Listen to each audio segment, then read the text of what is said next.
So again, we are looking at 5 practices for looking at the nature of the mind.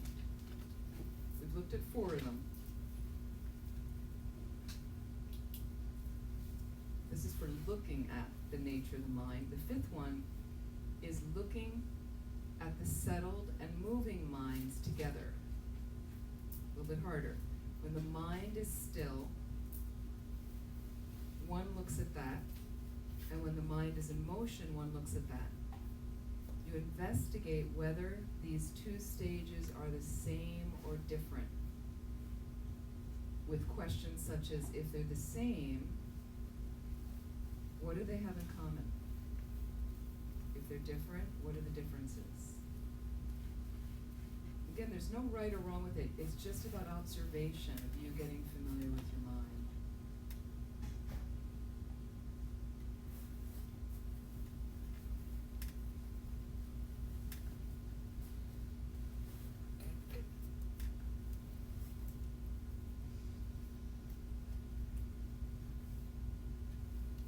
And then here's just, these are some other, I mean, there's so much more we could say. It's more about actually reading some of the books and practicing on it. But again, because it's higher level, I can't say all about, all the different nuances of it. And we don't have enough time right now. Is Tilopa, who was a great master, an ancient master.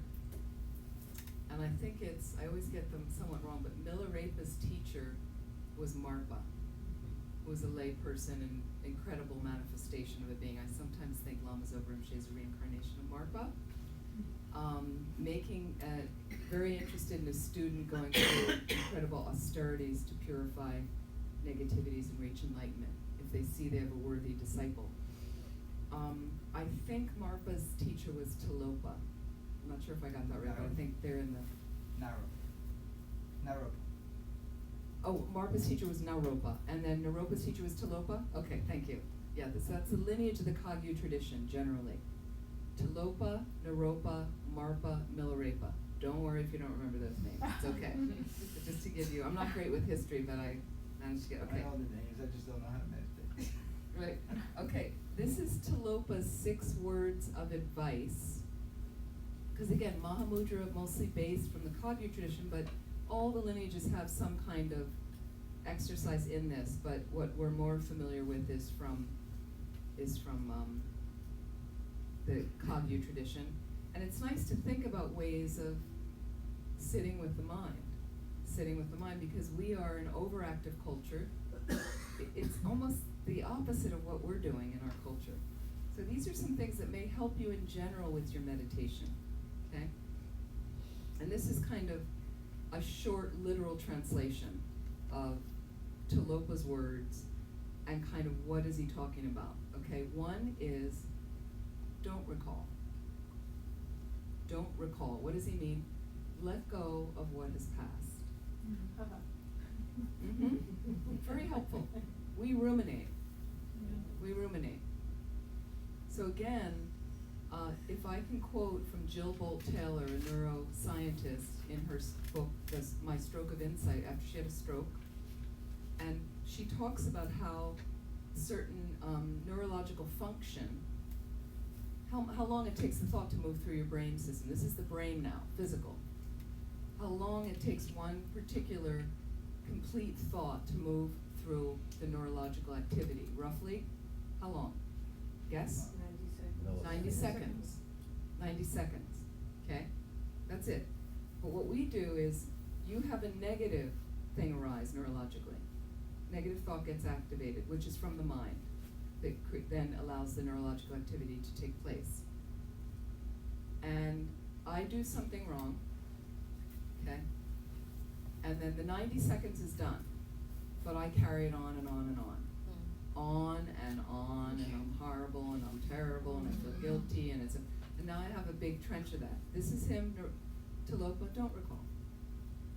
Let go of what's past, just, okay? Number 2, don't imagine. Let go of what may come. Aren't we also ruminating about, it's gonna be like this, and sometimes we have an expectation, and oh my God, I'm so nervous about that. Okay, you haven't even gotten there yet. Why are we there? if I'm trying to just rest in the nature of my mind, I lost the presence. So don't imagine. Okay. Number 3, don't think. I tell myself that times, don't think.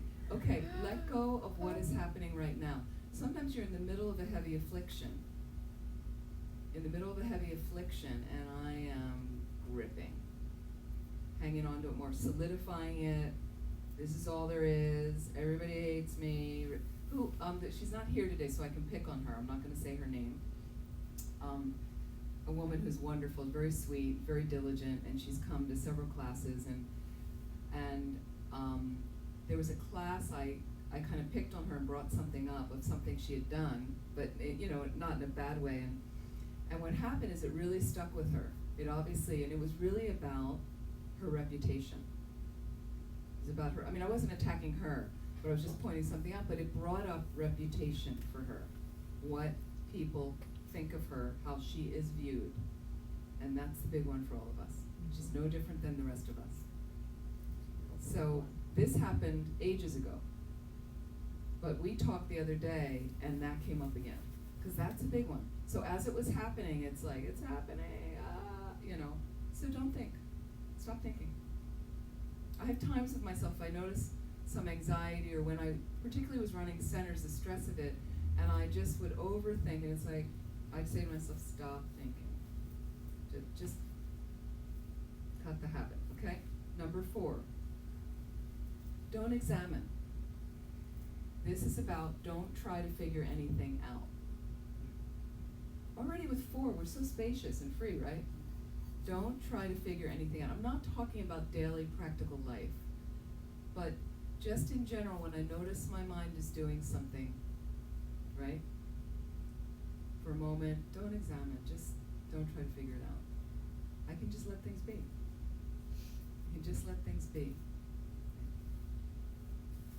Number 5, I know this is hard, don't control. Don't control. Don't try to make anything happen. Don't try to make anything happen. This is one of my big practices right now. Right? I'm an organizer. I'm very organized. Right? And then I recently was talking to somebody in Miami at the Miami group, and she's someone that needs certainty in her life. Is that you? She needs certainty in her life. We like that. That's not the way samsara works. I'm sorry. So one of my great exercises right now for myself is I notice the efficiency, wanting everything, and then now I kind of court chaos and go, yeah. It's not going to be all wrapped up in a pretty package. And initially it's a little scary for me, but I'm going to be a lot happier. Nothing's perfect. I can't control anything but my mind. And just because I have a habit of doing this for so many years, because of running centers, there was a benefit to it, to a degree, but not too much where I'm grinding myself and others. So now I kind of go, I'm not going to make anything happen here. We have a wedding coming up in my family in September. And there's a lot right now, as weddings are, spinning out around the wedding. Right? So I hear my dad will say something, my sister says something, my brother gets, and I'm so proud of myself, because I'm kind of like, whatever. I'm going to go, it's going to be fun. I'm just staying there right now, because I know I could easily get hooked by their stuff, and all of a sudden I'd be sorting it all out, and it would end up backfiring to some degree. I get smacked here and there, and everybody wouldn't be happy with something, right? So I'm like, you know what? You can just say that, and and I've even said, if that's your issue, why don't you talk to him about it, because that doesn't really concern me. I'm going to contribute what I can, help people what I can, but I'm not trying to make anything happen. I'm not planning the wedding, thank God, right? I'm just an attendee, right? Otherwise, planning, because it's far away from us to a degree, so there's certain planning. Yeah. You get a room, you get yourself there, things like that. Okay, number 6, Talopa's 6 words of advice. This is the best one. Rest. Rest. Relax right now and rest. It's a great way to experience the nature of the mind.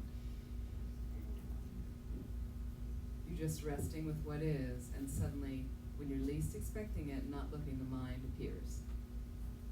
That's happened a lot for me in my practice. Not that I've had all these experiences, I'm just saying we're expecting stuff in our practice. When I meditate, I'm expecting it to be a certain way, to look a certain way, to have a certain quality. And it's always, you come even to a group retreat, and then you're kind of, wow, they've been at more group retreats. She's done more Nundro. They knew Lamas over in Sri Lanka. You have all these things. Let it go. I'm here with my mind. And just sometimes you let go, and then suddenly there's the thing that you're trying, that you're striving. Without the striving, then it can appear.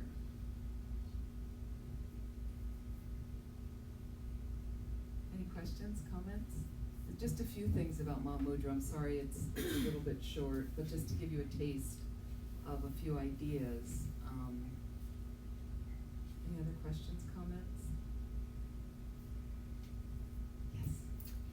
Just before we left, can you go over that again about pain and the mental image of your body? Mm-hmm. This is the looking at the nature of mind. And this is when we are looking at the mind in relation to the body. It's one of the 5 practices for looking at the nature of mind.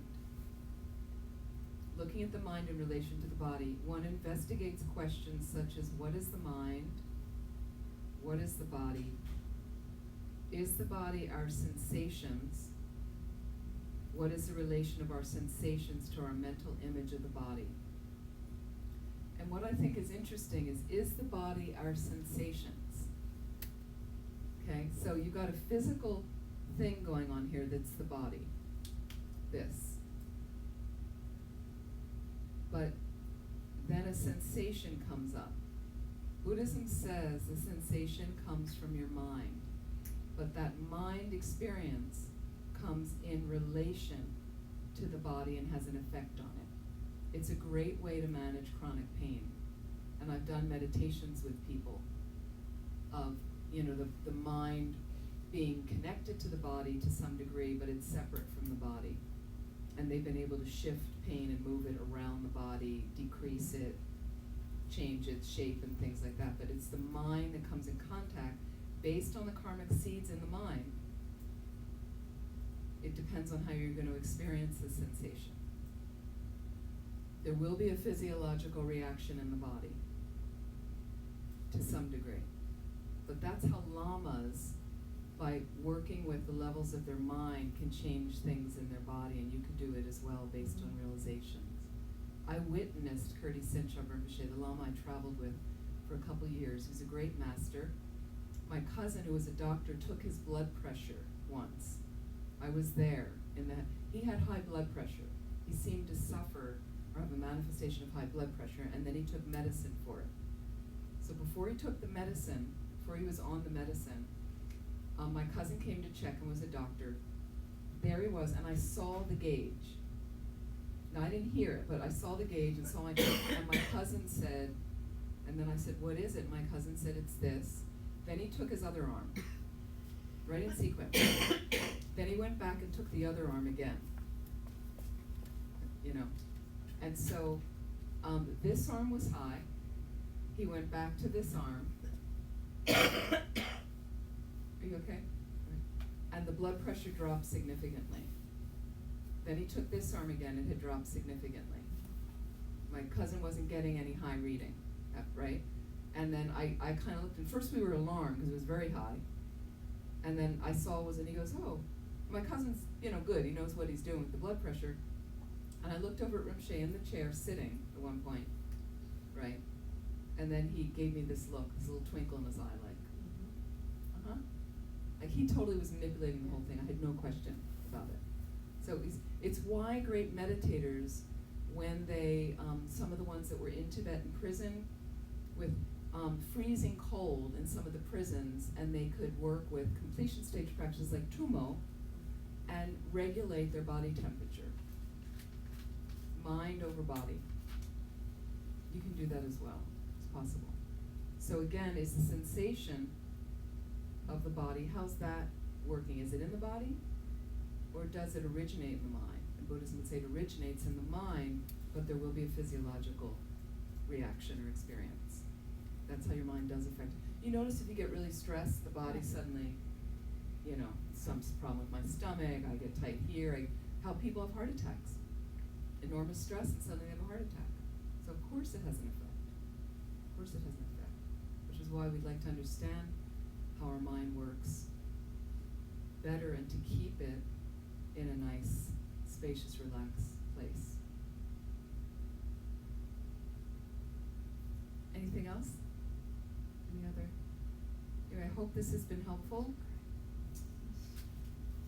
I'm sorry it's been so short, but I'd really like to thank all of you for coming. I'd like to thank Nicole and Lamo and Peggy and anyone else who's had any support for the center of helping me to be here and making this happen. Thank you so much. Thank you for coming. I hope you enjoy your day. Please, as you leave, see if you can just, you know, stay with the mind a little bit. Like yesterday when we left, I was in a really nice space and it kind of lasted. It didn't, try not to let it degenerate too quickly, if I might say. If you like that and you want to stay with that a little bit. And I'd like to dedicate the Gold Prayer Book, whatever merit we have created from spending this time, page 235.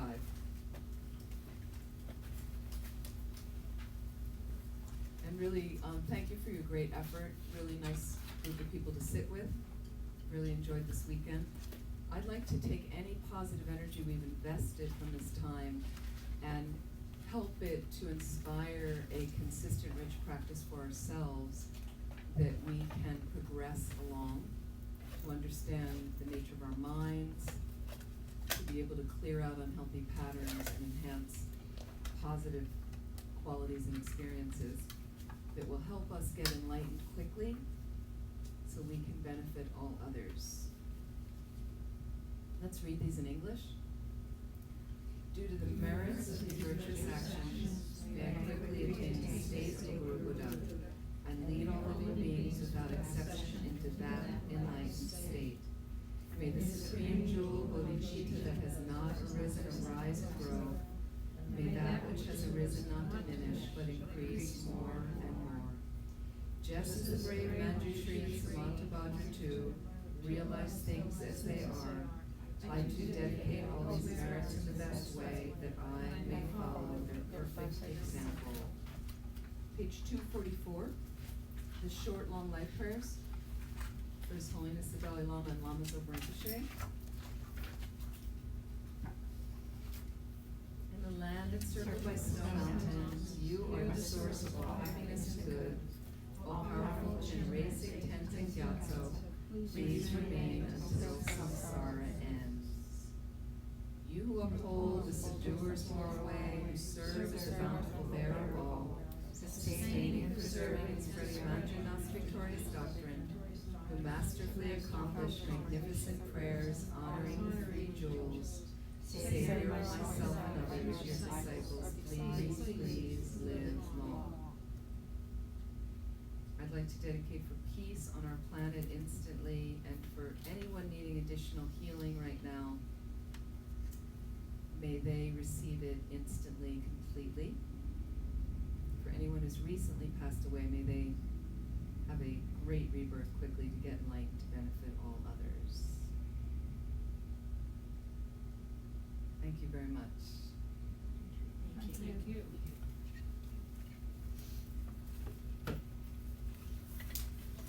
So we have Tuesday night at 5. There's a Tara Puja, and then 7 o'clock is our 12 links session. That's right, I made a mistake. I was saying Lamre, but that's Thursday night, I think. Is that right? No, Buddhism in a Nutshell is Tuesday night. Okay. Buddhism in a Nutshell Thursday. Thursday. Okay, that's right. So Tuesday we're going to finish the 12 links after the puja. Thursday night at 5 in the evening is a Lama Chopa Tsog. You can join an hour and a half. Then we'll finish Buddhism in a nutshell. And I think that's all. That's all. So it's been great. Anyway, thank you so much for coming. And enjoy the rest of your day. You gonna give me a card? Yeah. Yes.